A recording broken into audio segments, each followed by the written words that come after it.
If you've never screened a tenant before, or if your current process feels inconsistent, this step-by-step walkthrough will give you a clear, repeatable system you can use for every applicant.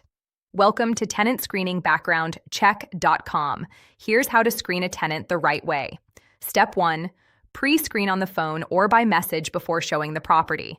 Ask about move-in date, number of occupants, pets, and monthly income. This filters out applicants who clearly don't qualify before you spend time on a showing. Step 2. Provide a rental application. Collect full legal name, date of birth, social security number, current and previous addresses, employment and income information, and landlord references. Step 3. Get written consent to run a background and credit check. This is legally required under the FCRA. Step 4. Run the screening. A comprehensive check should include credit history, criminal background, eviction records, and income verification. Step 5. Contact previous landlords. Call them directly. Don't just accept written references that the applicant provides. Step 6. Make your decision and document it.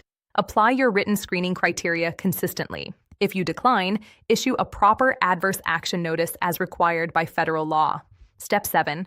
Collect the security deposit and first month's rent before handing over keys.